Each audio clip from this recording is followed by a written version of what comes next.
Stimulus ekonomi pemerintah bisa membawa dampak negatif. Pemerintah telah menggelontorkan stimulus pemulihan ekonomi nasional sebesar 641,17 triliun. Dengan dana sebesar itu, diharapkan bisa menjaga dan menyelamatkan ekonomi Indonesia dari resesi.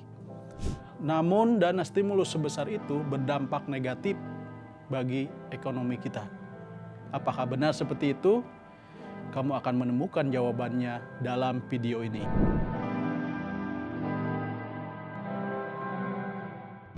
Program pemulihan ekonomi nasional dengan dana 641,17 triliun dialokasikan untuk beberapa program penting. Antara lain, jaring pengaman sosial. Pertama, bantuan sosial sebesar 172,1 triliun. Kedua, subsidi B3 sebesar 2,78 triliun.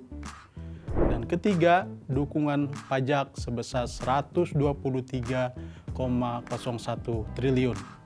Total mencapai 297,88 triliun. Stimulus lainnya adalah bantuan untuk sektor BUMN.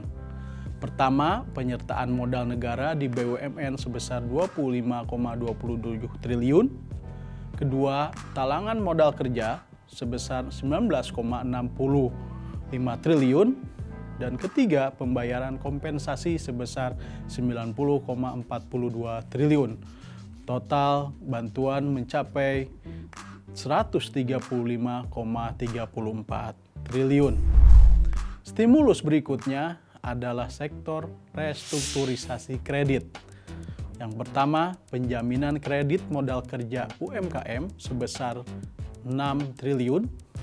Kedua, subsidi bunga kredit sebesar 34,15 triliun.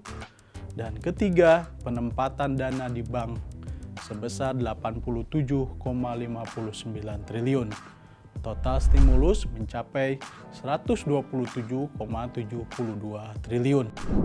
Bantuan lainnya, pertama, cadangan stimulus sebesar 60 triliun. Kedua, dukungan ke Pemda sebesar 15,1 triliun. Dan insentif sektor lainnya mencapai 5,1 triliun. Total mencapai 80,2 triliun. Namun ternyata stimulus sebesar ini bisa berdampak negatif. Dan inilah yang harus kita antisipasi. Pertama, stimulus yang belum optimal. Kemudian penyaluran yang lambat, model bantuan sosial yang hanya natura, kurangnya minat masyarakat terhadap fasilitas keringanan pajak. Dampak yang kedua, stimulus juga bisa membuat uang yang beredar di masyarakat terlalu banyak dibandingkan dengan barang yang beredar. Pada akhirnya ini akan memicu inflasi dan barang-barang menjadi tinggi serta pada akhirnya membuat kesulitan masyarakat. Dampak ketiga, stimulus juga akan mendorong konsumsi barang impor meningkat.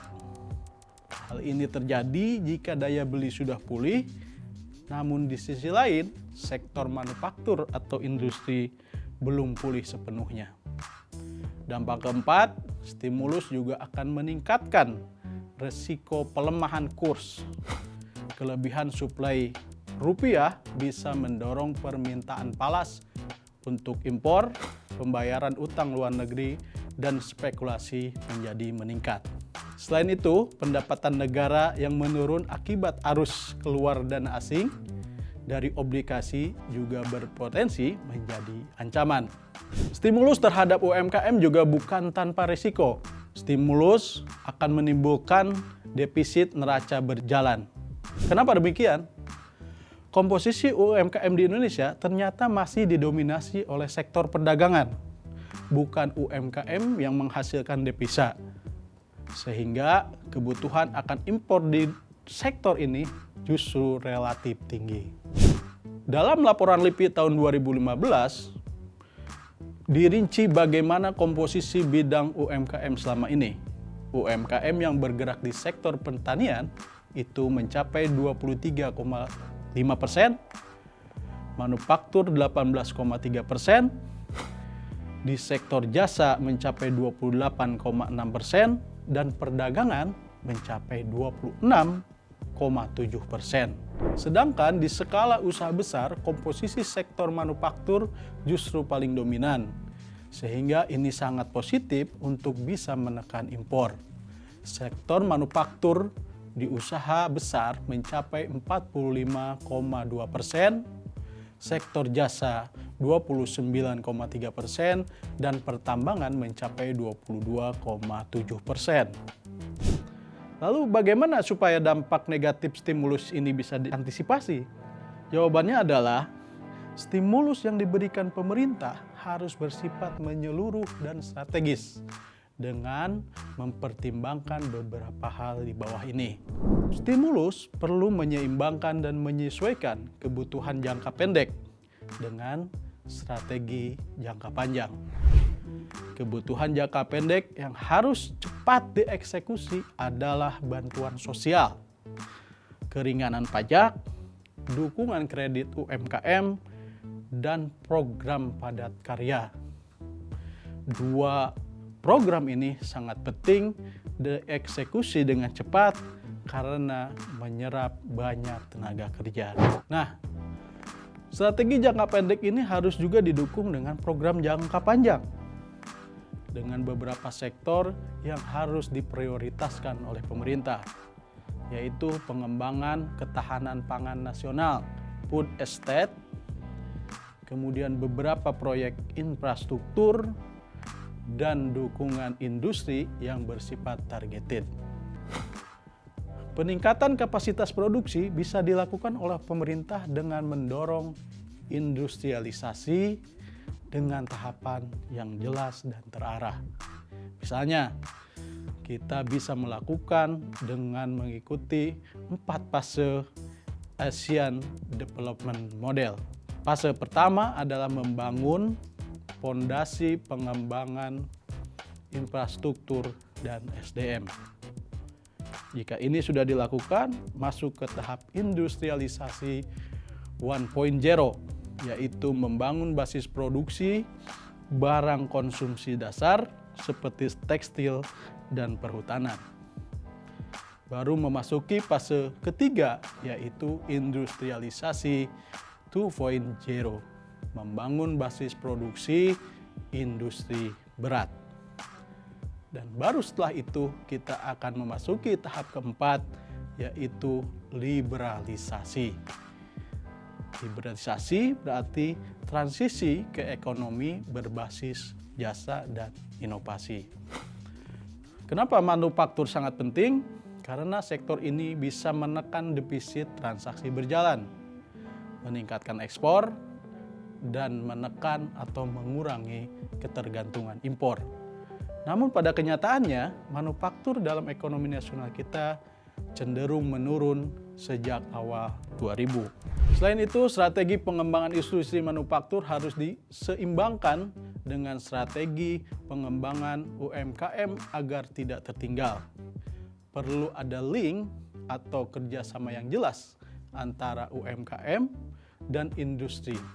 Maka di sini diperlukan digitalisasi dan upskilling UMKM. Digitalisasi bagi UMKM harus segera dilakukan agar mereka bisa terhubung baik dengan pasar domestik maupun pasar global. Mereka juga harus memiliki daya saing dengan negara lain, mengembangkan UMKM dalam platform online dan offline. Sementara pengembangan platform online UMKM, kita bisa meniru apa yang dilakukan oleh Alibaba.com dengan model B2B. Oleh karena itu, perlu ada kemitraan antara UKM dengan industri besar yang didukung oleh pemerintah. Dukungan industri dan insentif dari pemerintah ini sangat perlu. Misalnya seperti yang dilakukan oleh Cina atau Thailand. Mereka memberikan subsidi untuk perusahaan logistik yang mendistribusikan produk UKM ke pasar internasional. Krisis ini bisa menjadi momentum untuk melakukan perombakan menyeluruh terhadap sistem nasional kita, dan semoga stimulus yang diberikan oleh pemerintah itu dampak negatifnya bisa kita antisipasi. Semoga ke depan kita bisa menciptakan negara yang inovatif dan produktif.